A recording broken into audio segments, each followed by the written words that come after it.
Good day everyone, and welcome back to the channel. It's Londononion here with another Back 4 Blood Cleaner Synergy analysis.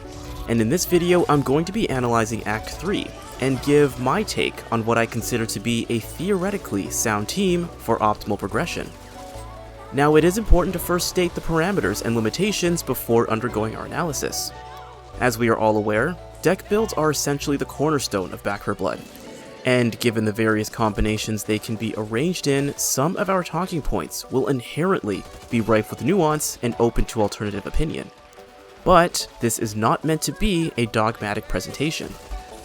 Next, a major part of evaluating synergy will also be centered on acts, and the levels that make them up, each of which requiring different strategies for optimal progression depending on difficulty and corruptions. Additionally, each stage will be evaluated with our main areas of difficulty. Lastly, for those that were present for our cleaner role-based deck builds, a good portion of today's discussion will be based on earlier interpretations of each cleaner's meta, as well as incorporating their role designations and the associated implications. I highly recommend checking out that playlist, which is available in the video description. And of course, we're going to assume the difficulties of both Nightmare and No Hope, which naturally come with heightened corruption demands.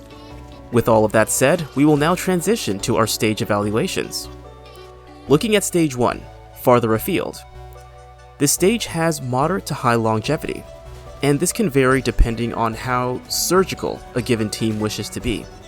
It is common, for example, to have the No Hazards Triggered challenge. The map size itself is moderately lengthy with no additional objectives outside of the safe room, and no crescendo events. There is, however, a high volume of hazards, and due to difficulty, enhanced ridden and mutations are common.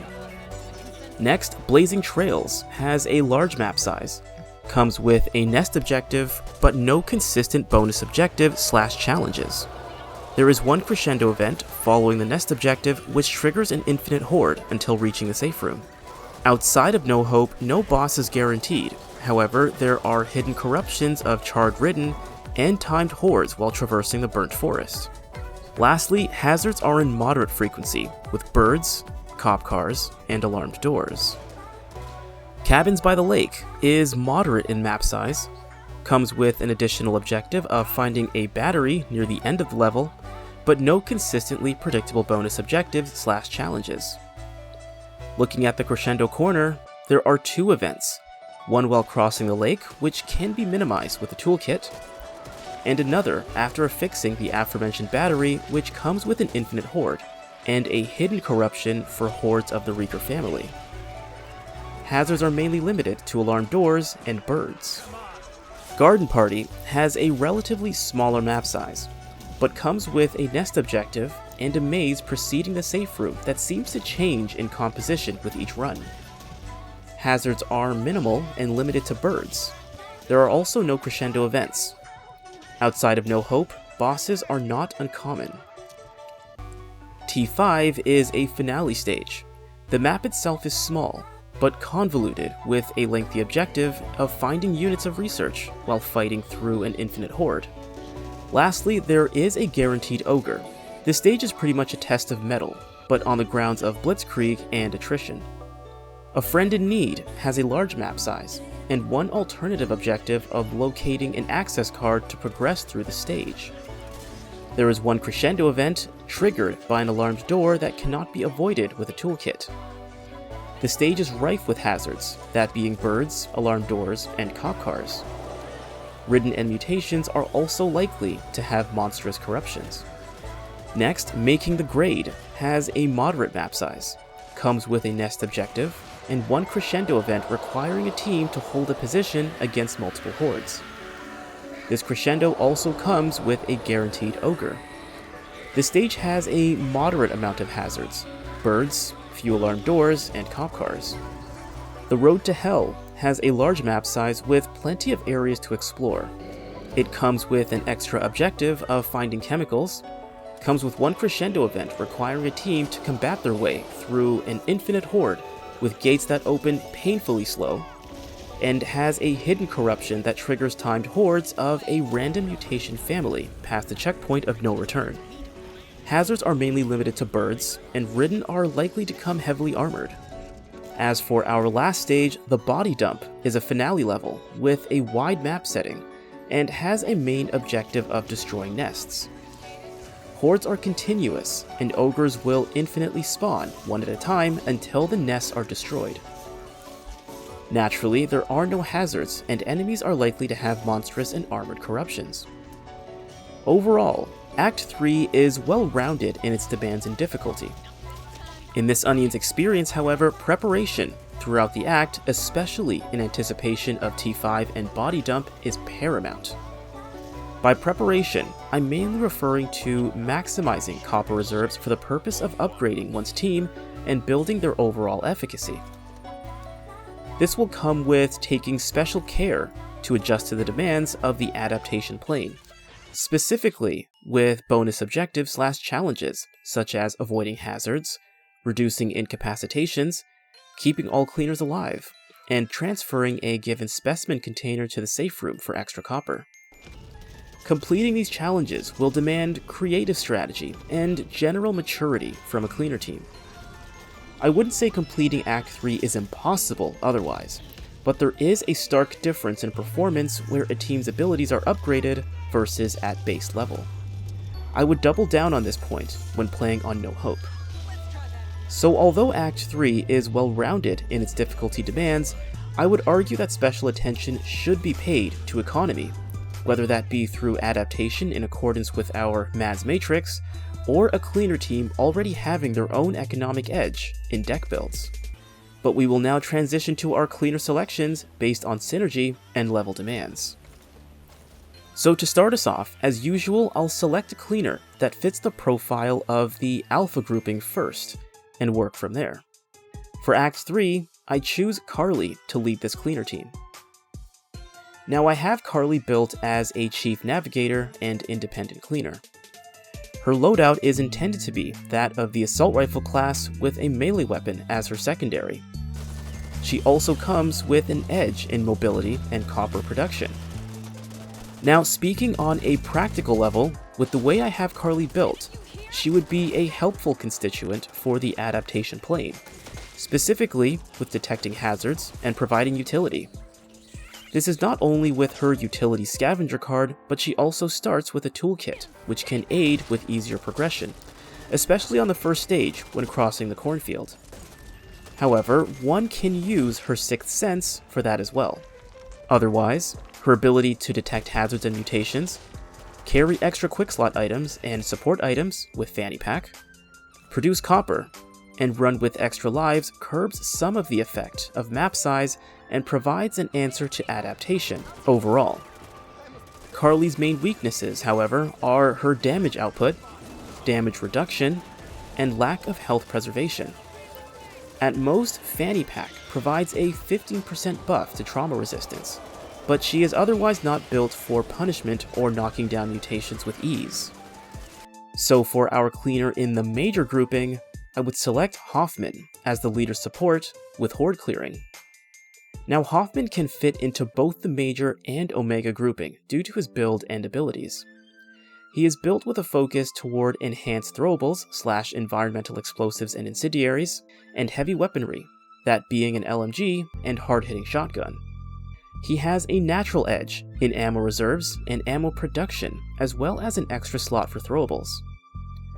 Hoffman can be an answer to both hordes and mutations, and the more he is in combat, the more random ammo and offensive throwables he can find and provide to his team. As the leader support, Hoffman will have an easy time supplementing Carly's damage output in the face of hordes and mutations, and won't have to worry about friendly fire since he is running with down in front. Hoffman's ammo production can also keep Carly combatively functional. Looking at our MADS matrix briefly, Hoffman mainly provides an answer to the Blitzkrieg plane. Meanwhile, he and Carly support each other on the attrition plane. Carly can detect and avoid hazards, while Hoffman can subsidize the necessary resources for overcoming compulsory objectives. Hoffman's main weaknesses are no extra lives, baseline mobility, and minimal health preservation that is mainly triggered through throwables or fire-based kills.